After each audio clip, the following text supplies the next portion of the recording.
Well, hello there, and welcome to Frankie Sense and More. It's Thursday. It's Valentine's Day. Happy Valentine's Day, everybody. Hope you are having a fantastic day, and it's all full of love. My day certainly has been, so that's wonderful. I have a very special Valentine treat for you, and you are just going to love this lady. Her name is Susan Honeygood, I guess we should say that. She's the founder of honeygood.com. It's an award-winning online destination with a mission to encourage women over 50 to be visible, vibrant, and self-confident, as well as to inspire the next generation. So Honey reinvented herself in her 60s, and today she's a lifestyle expert and influencer. Her site, honeygood.com, ranks in Feedspots' top 75 of baby boomer blogs. How fantastic is that? She's also the grandmother to 25 children and spends her time living in both Rancho Mirage, California, and Chicago. Now, she has a new book. It just came out this February, 2019, Stories from My Grandchild. And it's a beautiful keepsake journal for the 21st century grandmother. And it contains writing prompts that are tailored to capture contemporary woman's life, her family history, her memoirs, her values, and her personality. So how about that? Let's meet this woman with the Moxie. How are you?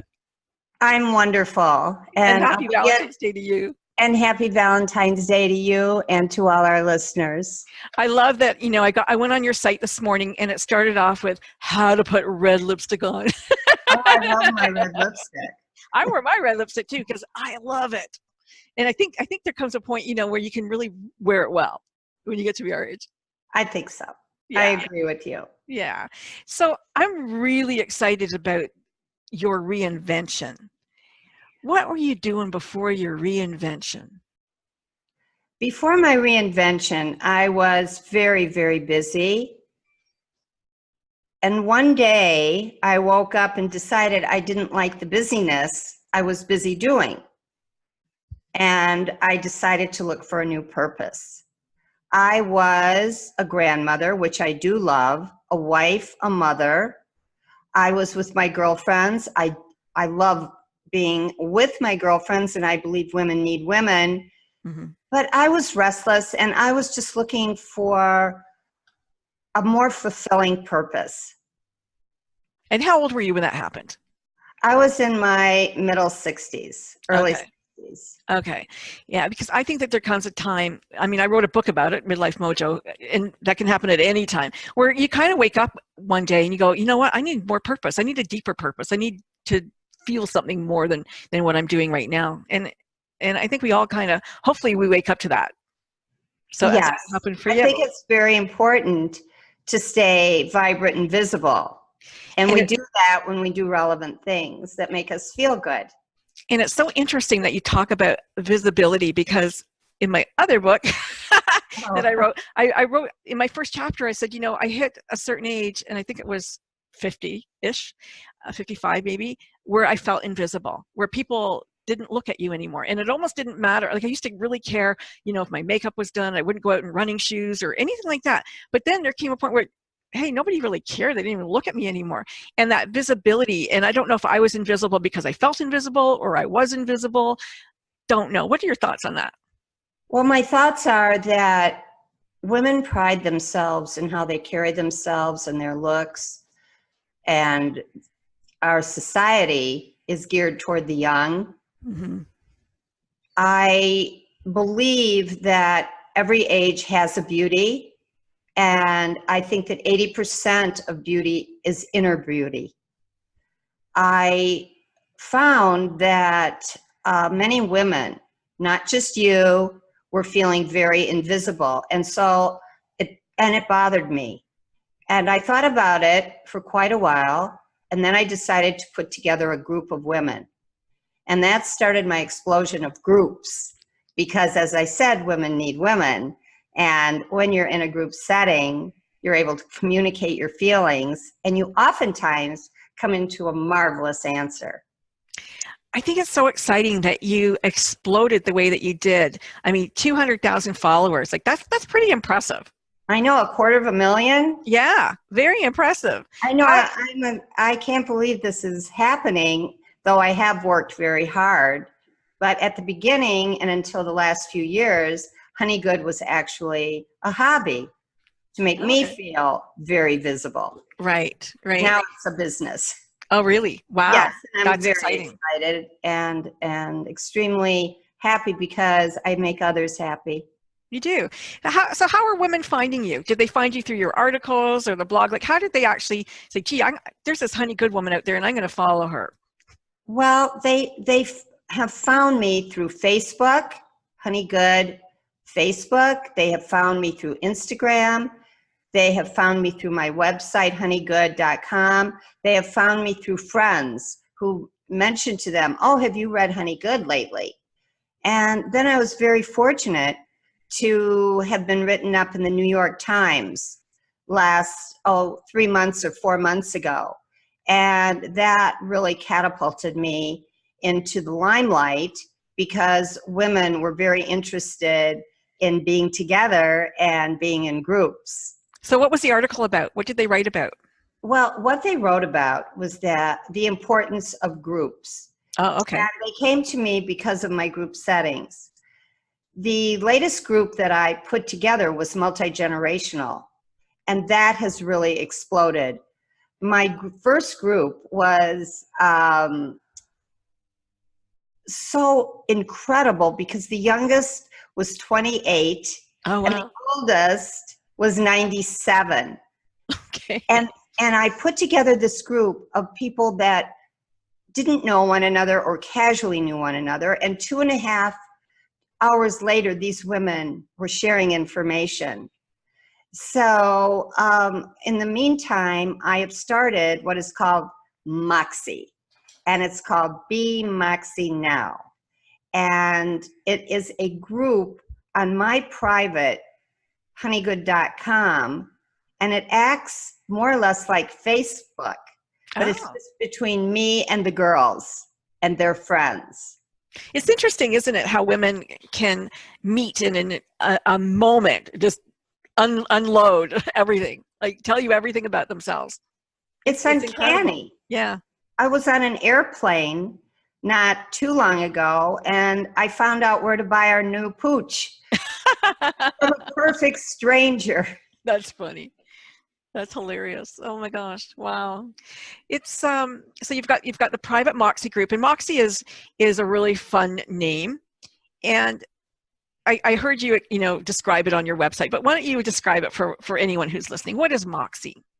Moxie, I believe every woman has Moxie. You can be a quiet woman and you still have your Moxie, or you can be a woman that walks into a room, lights it up with her gregarious smile, and she has Moxie. I believe that every woman has Moxie, especially women over 50, because we've lived. We've had our hills, we've had our valleys. We know what's between our ears, and now we have quite a long time to invest in it and grow from it and continue our Moxie and bloom. What is the biggest complaint, fear? I don't know what we complain. I mean, just disgruntlement, let's say, that you hear from women. What do they want? What do they want from you? And what do they want? What's missing from their lives, do you think? Is there like one that's overarching? I think women, after they become empty nesters, mm-hmm. or unfortunately are widowed or divorced, they're lonely, mm-hmm. and they really become, they start to feel very invisible. Once you join this group and you see that you're not alone, that you have comrades in arms, so to speak, you can start marching to your own drummer, hopefully. So once again, are these women getting together physically? Are they doing stuff, or like what's happening? Well, two things are happening. Women are getting together on the outside. They are also getting together on BeMoxieNow.com on the inside within my website. And what's happening, we just sent out an email blast. So we're just actually on the ground level with Be Moxie Now. these women have the opportunity to join different groups that are being set up on Moxie. It could be gardening. It could be travel, solo travel, let's say. It could be anything. So they have the opportunity to either join a group, or if they choose to, they can start their own group. The other option they have is they can invite their friends to join Be Moxie Now, and everything is free. So it's just the girls getting together. So I noticed on your site things I love in all the products. So is this how you make money from your site? The way I make money from my site is through sponsorships and advertisers. And I have written a book. Yeah, we're going to talk I about was that. approached by quite a famous company in New York, Abrams Books, who found me on the internet. They were looking for what they said was a hip 21st century grandmother, and they chose me. Nice. To write this wonderful book. And actually, this book is not about me. It's about every grandmother all over the world. Because what I did, I wrote the prompts, and the grandmother is going to have the opportunity to write her life story to leave to her grandchildren, who hopefully will give it to their children and their children. That's really exciting premise. I love that. You know, I after my mom passed away, and there were some things, she never wanted to talk about some private things, but there were things as a daughter and just as a mother and grandmother myself that, you know, I wanted to know about her, especially her younger days, you know, when she was young and she was in her 20s, and what were her hopes and dreams and desires, and what was she fulfilled and what wasn't, those kinds of things. And I think it's exciting and good to know, you know, those things. I just finished a memoir about my dad for the same reason, so that I would be able to give that to my children and his great grandchildren. You know, I think that's wonderful that you're doing that. And my book, it actually starts with the beginning of the grandmother's life. And one of the questions is, what were the problems you had in high school? Yeah, I love that. What was your first date like? So it delves into the entire life of this grandmother. And I feel with this book that I am really giving back. Because I'm the co-author with the grandma, and I would like to read please, yeah, one quick little. We got lots of time, honey. Read whatever you want. Okay. So at the beginning of the book, I wrote to all of the grandmothers an opening statement, and the last paragraph is this: with the gift of this journal, your grandchildren will know you for more than kisses and comfort. They will learn about their family through your stories, and more importantly, about the values that they will hand down to future generations. So that's the essence of this book. It's beautiful. That can be found on Amazon and, of course, in bookstores. Sure. All over the world, actually. And I'd like to encourage, you know, it's hard to write about yourself sometimes, but I would really love to encourage whoever, you know, decides that they want to write to their grandchild to be really honest. Like, tell them the warts and all, because everybody has them.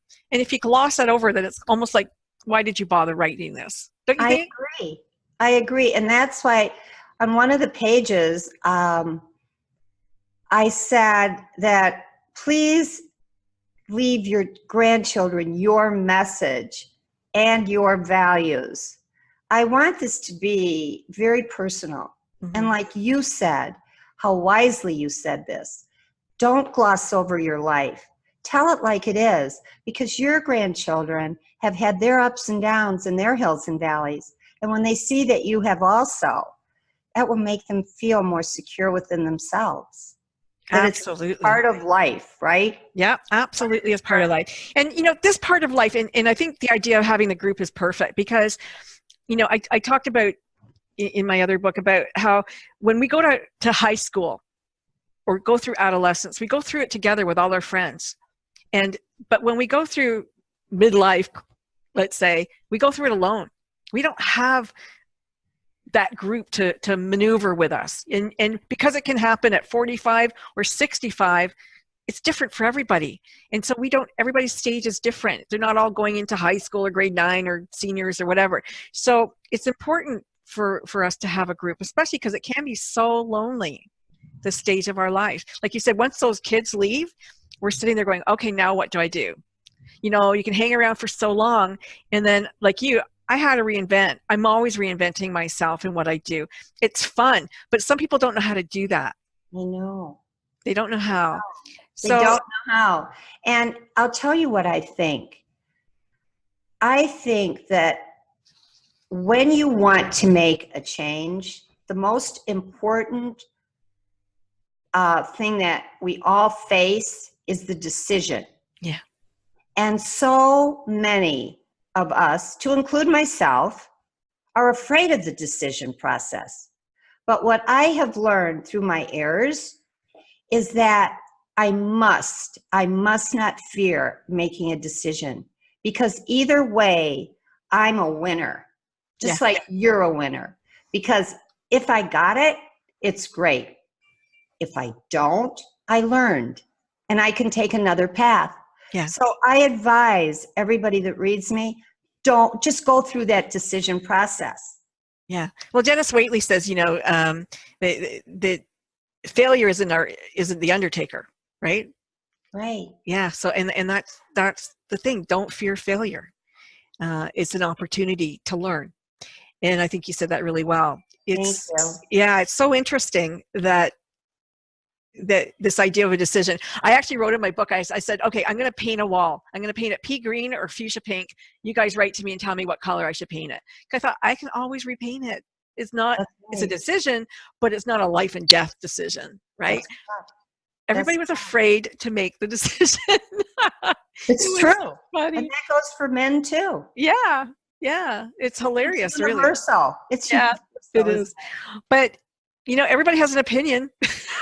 Make the decision based on your opinion. I know we all have them. Try. Have the tenacity. Yeah. True grit to just go for it. Even, I don't care how afraid you are, just go for it. When I started writing, I accidentally or serendipitously I met a writer. I didn't know she was a writer. We just started a conversation, like you mentioned before, strangers talk when they're women. And we started talking, and she said, well, what do you do here? This was in Rancho Mirage. And I said, well, I'm looking for a purpose. And she said, I can tell you what to do. And I looked at her and I said, please. And she said, if you keep a journal for 3 months and never miss a day, I promise you, you will find your voice. You will find your purpose. That really hit me. And I found out a minute later because I said, how do you know? And she said, I know because I'm an author and I'm a writer. And so I took up this task. Was I afraid to make the decision? Sure. Did I do it? Sure. Because I wanted to. I wanted to try something new. And look where it led me. Look where I am today. So does your husband miss you now? Does your husband miss you now? Oh. You're so busy? You know, I'm in a second marriage. My husband and I were widowed. Oh, I'm sorry. And yes, my husband misses me.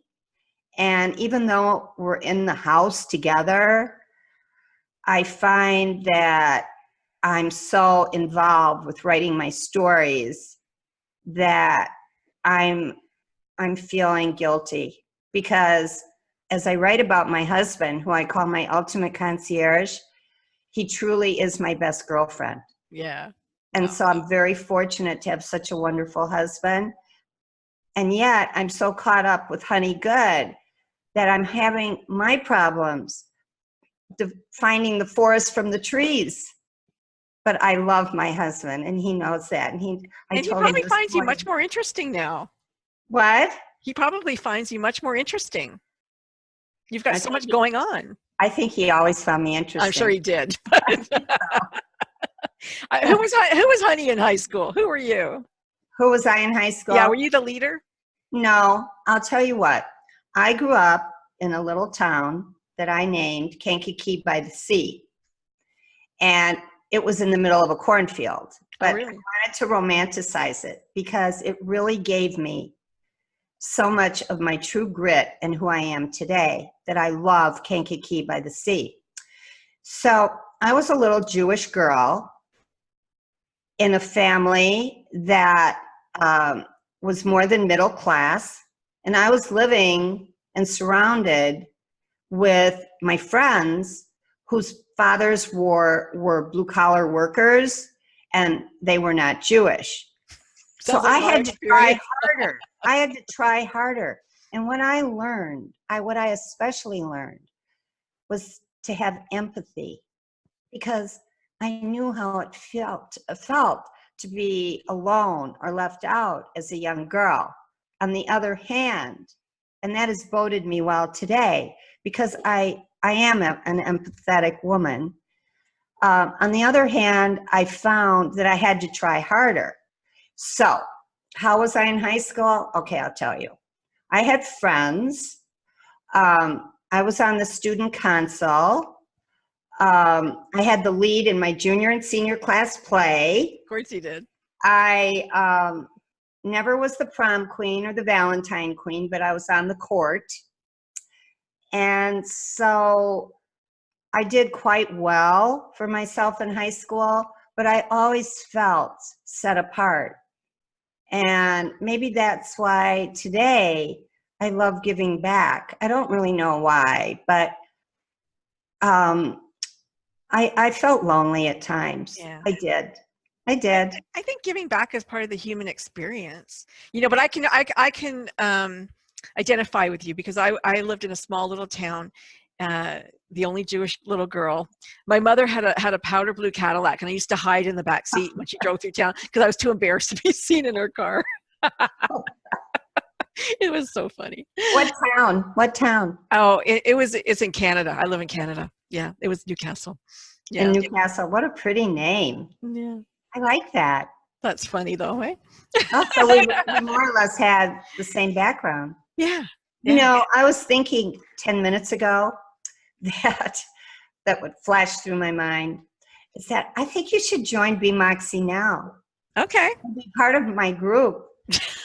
Okay. I think you would be such an asset. Thank you. Thank you. I don't want you to feel obligated in any way. I'm really giving you a compliment. I appreciate that. Thank you. I would love to join your group. I think it's a lot of fun. I don't know how good I do in groups, but I'll try. I think you would do very, very well. Thank you. Thank you. So, yeah, so you were the lead in the plays. I could see that. And I love your sense of style, and I'm sure lots of women love your sense of style. Thank you. And you're a very good writer. I want to say that you are a very good writer. Thank you. You're funny. I'm not a schooled writer. I'm a heartfelt writer. Yeah, and that's even better. And that's how I write. I just write how I feel, and I put it out there. And even though some of the women are different, than their lifestyle is different than my lifestyle, we all bleed the same way. So we have all of that in common. And that is what draws my darlings, as I call them, to me, because I'm a heartfelt writer. Was there any difference for you from 50 to 60? Like, did you, like, and where are you now? Like, have you found that there are things other than just the physical, aches and pains or whatever that we get as we age sometimes? Is there something that's different for you from those 2 decades? I met my husband when I was in my 40s, and my 50s were a dream. The whole 10 years, except I was faced with illness. But I want to talk about that if we can in a minute. Yeah. And because I married a widower, He had an understanding of how I felt and reacted as a widow. But my 50s were the best years of my life. My 60s, my 60s have been great, but not like my 50s. But it has nothing to do with age. Yeah. It was a romantic time.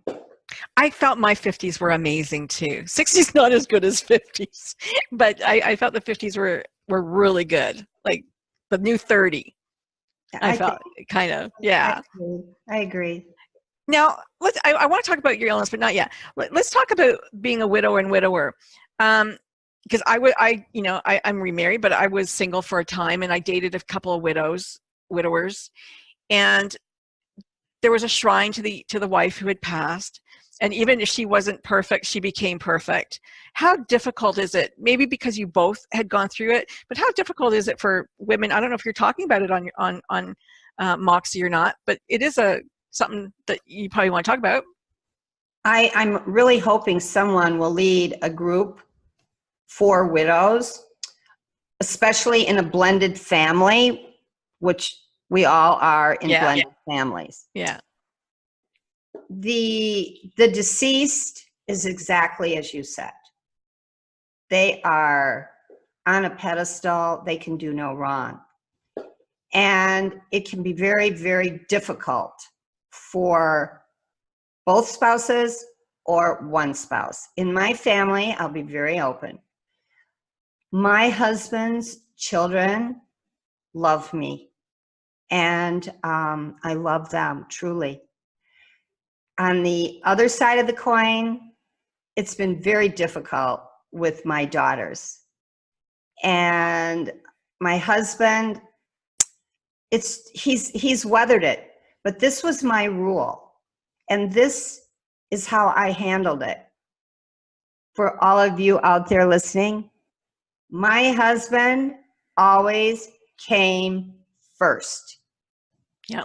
In my heart, did I sometimes want to put my daughters first? Of course. Yes. I'm a loving mother. Yes. I didn't. I wanted them to see two things.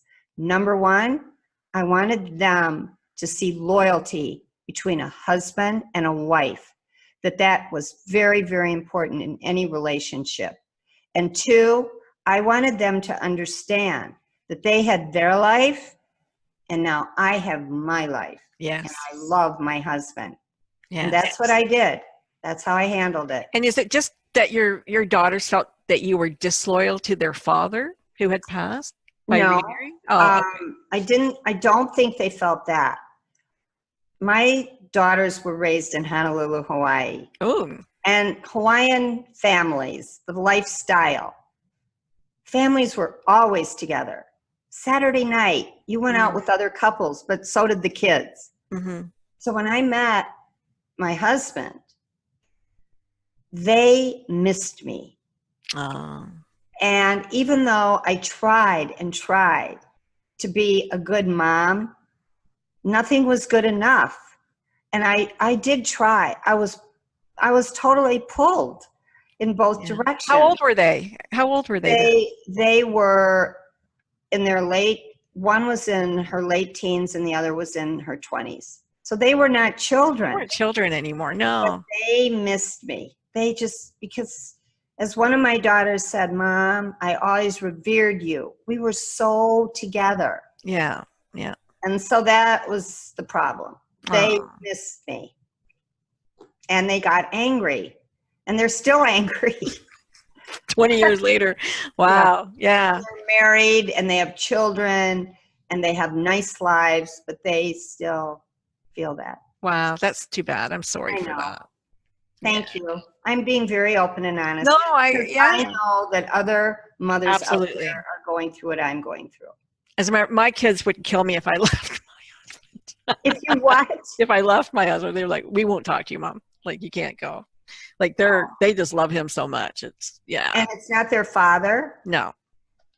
Oh. No, they don't talk to their dad too much, but they love Oh, their that's stepdad. wonderful. And they're good kids. I got great kids, and he's got great kids, and I love all our kids, and they're great. Yeah, really love them a lot. Just like you do. I love my kids too. I know. Let's talk about the cancer. Oh, the worst. The worst. The worst. Yeah. I mean, I still cry. It's just never gone. Yeah. So many families are facing it, right? So many families are facing it today, but you got through it. And this is my message. I believe I'm alive today, not by luck, a little bit of luck, but mostly because I was proactive about my health. None of us like going to doctors. It's not fun. But you must have a body scan at once a year. You must take care of your health. You must be proactive. And because I was proactive, the cancer was found 3 different times. Oh, wow. At the earliest stage. So I did not have to have any type of radiation. Nice. I didn't have to have any type of chemotherapy. I had surgery, and I went about my life. But did it take a toll on me? Does it take a toll on me?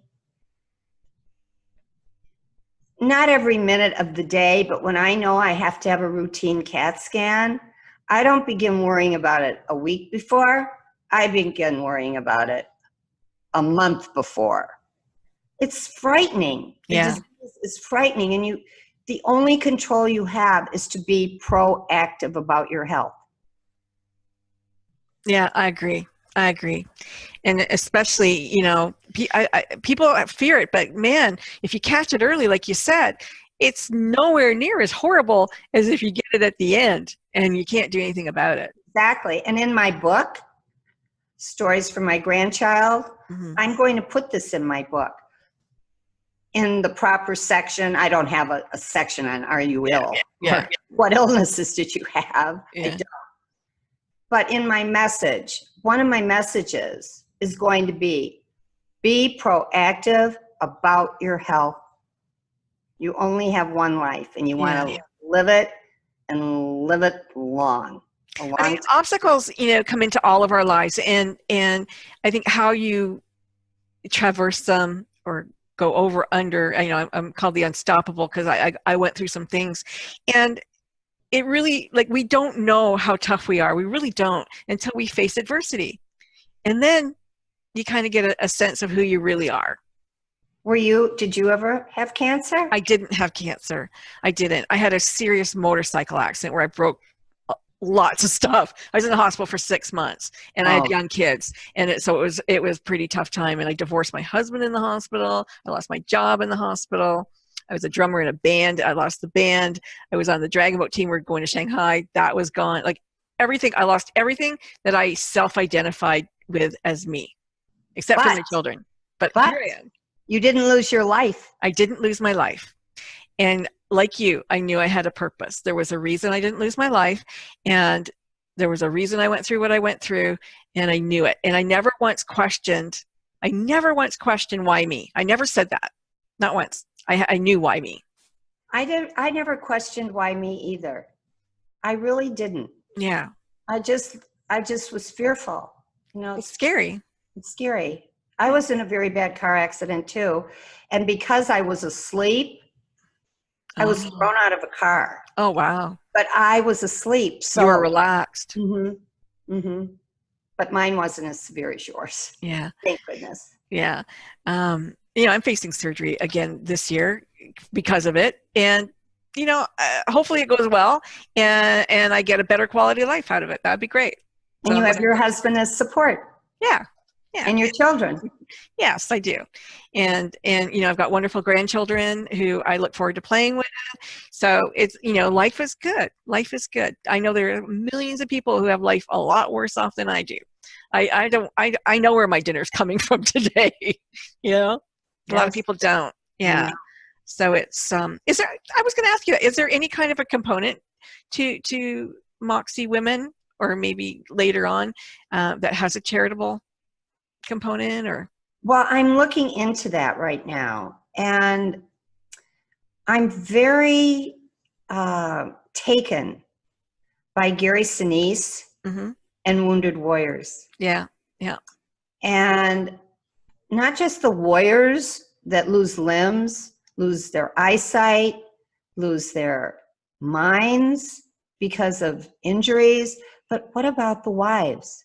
yeah, And what Gary Sinise does is he builds homes for wounded warriors. He does many other things also. So I am digesting that right now. And I think that that is going to be my charity. nice. I like that. Thank you. You know, I'm glad that you mentioned the caregiver, because they often get overlooked. And the caregiver is a super important role. They get fatigued just like anybody else. And it's like, oh, are you okay? Are you okay? But the caregiver's like, oh, you're all right. But they're not okay. Like, they need recognition. They need to get rest. They need some respite too. You know, it's hard looking after somebody who's not well. And these homes that Gary Sinise builds, hmm they are so modernized for people, for the men without limbs, etc. That Yeah, in itself is a great help for for their sure. wives and their children. Yeah. Yeah. And you know, it again, like when you're the partner of somebody who maybe, you know, has going through something, this adversity, they're not always in their best behavior. Pain can turn you into a monster. You know, you're short, you're these kinds of things. And so they have to stand up to a lot of stuff. It's hard. That's putting it mildly, isn't it? I think it is. I think it is. I'm so excited for your book. I'm so excited for women to write their story in that book and to really Thank you. think about, you know, what their truth is. And I think that when they do it, they're going to find a new person at the end of it. No, I just love what you said. I'm going to use that. Go ahead, take it. To find your truth. It's not just that you're writing your history. Find your truth. Put it in those pages. Yeah. Let your family see it. Let them. This is wonderful. I like Yeah. that. Let them Thank really see you. Wow. Thank you. It's hard to let the, you know, the dirty laundry out, but it's exciting too, to really show who you are, because so much, you know, when you're a mom, you hide a lot of things. You know, I mean, my kids will go, oh, you did acid? I mean, I didn't tell them that for years and years. Oh yeah. So now it's like, oh, you're a big acid head. I go, I did it once. I did it once. I was like 13 years old, right? I did it once. But it's, you know, it's funny when they look at you and they go, oh, like, you're kind of cool, you know, or Yeah. like you were. And they feel closer. They do, because you've shared. You know, you're not this icon. You shared. You're not perfect. You know, there's so much we can share, you know, with our daughters. Besides all of the emotional facets of life, we can share our fashion sense. Yeah. We can share our travels. We can share all of our experiences. I know I do that. My mother, who's still living, Nice. it's because of my mother that I have my style. My mother taught me. Nice. She didn't actually say, wear this, don't No. wear that. Oh, she did a little. But I watched her. I liked what she did. I loved how she wore her accessories. I loved how she draped a scarf. Now we're the moms. We can pass this on to our children, and I can pass this on to the women who read my stories. They love to know how I dress. They love it. So, Well, you dress beautifully, and you know, your clothes are fun. I hope so. Yeah, they're fun. And they love when I talk about my dog, America Good, because Oh, he's cute. the dogs are a favorite ingredient in life after Yeah. 50. Oh, yeah. He's a doodle, your dog? No, he's a soft-coated Wheaten Terrier. Oh, is he? Oh, okay. Yeah, Yeah, he's really cute. yes. Yes. Yeah. So there's so much that we can, as moms, teach our children besides their values. We can I go think, outside that. yeah, I think you can. And I know, like, my kids said to me, they get in, my daughter especially is huge into volunteering because I did it. I was I always did in it the too. community, and they see that. They saw that, and they go, you know what? They have community spirit and are community minded and have, empathy for others, and will say, hey, you know what? Maybe we could go to a soup kitchen. Maybe we could go do this. Maybe we could do that. But she takes it to another level. Like, she's So incredible. what are you involved in? What charities? Oh, right now? Well, I have, I'm an artist, so I paint, Oh. and I give money to, oh my God, I just went it right out of my head. Um, uh, what's it called? Oh my God, honey, like when you get older, sometimes it's not good. You're not old. You Yeah. just have a lot on your plate. Yeah. What is it? Come on. I talk about them all the time. Oh, Mercy Ships. So I give money to Mercy Ships for specifically for cleft palate surgery for children because it's a really quick fix. It's $250 and they're done in about 45 minutes. They got a new face. And VVF, which is vesicovaginal fistula. So that's when young girls, usually young, have trouble birthing. The baby's their birth canal is too narrow because they're young. They're like 14 or 15, and the baby can't come out. And there's nobody around to do a cesarean, and so that baby sits in the vaginal canal and it dies, and then it has to atrophy before they can expel it. But while it's doing that, it burns a hole between the rectum and the uterus, and so they leak fluid and they smell, and it's not very nice. So for $500, that's the surgery, what it costs, Mercy Ships will fix that.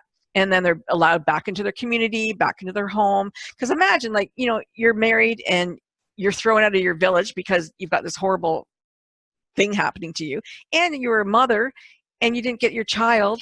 I mean, it's just a horrendous thing to happen. So I give money to that, and then to the donkey sanctuary because I love animals. So I give money to the animals and to save dogs and all those kind of stuff. So yeah, I'm big into I love charity dogs. stuff. I do too. I do too. I got a big dog sitting down there.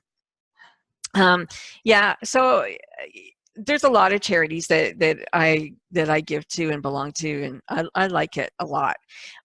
Even like I don't even live in the U.S. and I gave money to the kitchens when the federal workers were off to the food banks. I gave money to the food banks for the federal workers so that they could eat. So it doesn't matter to me, and I've got kids through United Way or UNICEF or whatever it's called. A bunch of kids there too. So you're busy. Yeah. Well, I'm busy doing lots of stuff, but it's important to me that I give. Yeah, giving's important to me. And my husband, oh, did you give to that? Yeah, I did. Pretty much, if you got your hand out, Frankie's going to give it to you. But it has to mean something to me, and I don't usually do it in the grocery stores when the grocery stores say, will you give $1 or $2 to, no, because that's a tax write-off for them. They don't care. That's just a big tax write-off. But if it has meaning for you, I suggest people give, because you're not going to miss, like, you don't miss $20 or $50 in the long run. You really don't miss it. I agree. So I think people can give. If everybody gave $1, everybody be eating and wouldn't be homeless and wouldn't be anything. I mean, it's incredible to think about it like that. Yeah. Yeah. So we got Moxie. We got Moxie. And we want people to have Moxie too, other women to have Moxie too. So they should come along and get some. If they don't have it, which you said they do, they just need to, like, they have to ignite it. Yeah, ignite it. There you go. I call it Mojo, you call it Moxie. Yeah, there you go. I love it. They have to dare themselves to dare. Yeah, yeah. It's a wonderful feeling. What's next on your steps? What's next for you? What's the big next thing? Well, as I mentioned at the beginning, I just began doing podcasts. Oh, yeah. And I found that I love doing what you do. I love asking the question. Who doesn't? And I like the research. I like finding out about the person. Yeah. So what I am doing now is I have made a promise to myself that I will do 4 podcasts a month Good for you. of very interesting women that my darlings on honeygood.com, on Be Moxie Now, will want to listen to. And as I mentioned, mine are just verbal at this point. Right. And I might suggest that you do special ones too, where the women on your site, you can bring them on and have a round table discussion. I was thinking of that. It'd be so much fun. Yes. I was even thinking of doing that on Facebook Live. You should. Because I do Facebook Live once a month. Who knows what's around the corner? Yeah. That's the exciting part of my life. Life is an adventure, and I'm ready for it. If my husband said to me, we're going here tomorrow, I'm ready.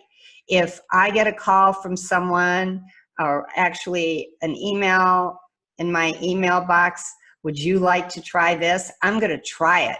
So aside from my podcast at this time, I'm going to wait and see what knocks on my door. And so then is this a new attitude for you? No, I've been this way all my life. Okay. Good for you. Me too. No, I've always been like that. To my mother's, I don't know. I've always been like this. Yeah, that's okay. It's a good way to be. I'm the same way. I fear not having change. That's my fear. Not change, but not having change. That's how I feel. Yeah.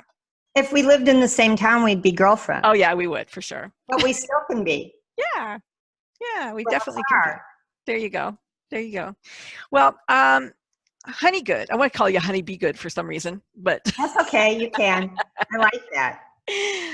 So, yeah, honeygood.com. You want to go there.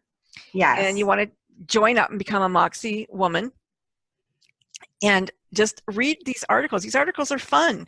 And the products that you choose are fun. Thank you. And they're relevant to women over 50, which is really exciting.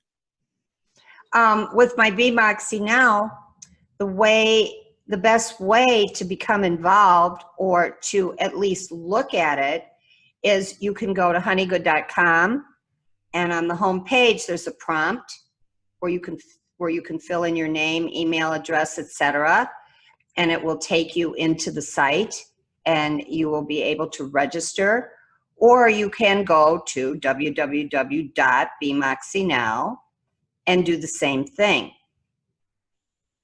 So are you going to have something where, two Moxie women walking down the street will know that they're Moxie women? Well, I have to tell you, here's my biggest dream, the dream. Yeah, let's hear the dream. Okay, here's my dream. My dream that makes me so happy is to have Moxie groups in every community in the United States. How I'm going to get there, I don't know. But I mean live groups where you go to someone's home. For example, I have a group that I started because of the word invisible. I mentioned that to you at the beginning. Yep. And this group of 10 women, we're in our 3rd year. We meet at my house every month. Oh, wow. On the first Wednesday of the month. And we're now in our 3rd year and not one person has left the group. That's awesome. So my dream is to have these groups all over America called Moxie, Be Moxie Now, but I don't know how I'm going to. And then you're going to have a big Moxie convention of these women. I'm going to huge. Because you know what? And I really mean this. This is true. Yeah. And I write this. When I write my stories, I often say, I don't know you from afar, but I know we're friends. Yes. Because they write to me and I reply to everyone. I reply to everyone on Facebook. I reply to everyone on honeygood.com. And so I have relationships, and I'm now recognized where people will come up to me. And it happened just Saturday. I was at a charitable event, and a girl came up to me and she said, I've been reading your stories for 2 years, and now I'm going to have lunch with her. So Oh, when somebody approaches me, then I even go out of my way to meet with them and to have lunch or have dinner with them, their husbands or their significant others, with my ultimate concierge. That's the name for my husband, because my husband does everything for me. Nice. I know. I'm lucky. Very lucky. Good So for are you. you. Yeah, I am. No, I am very lucky. Okay. The book just came out. Everybody, you can go to Amazon. You can go to Honey's site, honeygood.com. You can go to Be Moxie now. This is just a wonderful experience. You're such an amazing woman. Thank you so much I'm so excited you were my guest today. I'm so excited that you're a podcast host. That's exciting. Thank you. You've joined the club. Thank you. And I may email you. Please. Yeah, no, please email me. And I'm just really excited that you have this wonderful vision, and that's what it takes. I call people who have vision and actionaries. So you're a visionary who acts, that you become an actionary, and that you have a vision for the future. Because you know what? When you have a vision for the future, you're going to be in that future. You're not going anywhere. It's very important. And I want to say this to every woman out there. Live outside the box. Right? Yeah. Yeah. Break down the box. For it. Right? Yeah. Okay, honey, we're going to say goodbye to Facebook. Let's wave goodbye to our Facebook friends. We will see you on the other side. Everybody. Thank you so much, Frankie. I'm not done yet. I'm going to stop this. Enjoyed an interview as much as I have today. Thank you. Let's stop. Be well. Okay.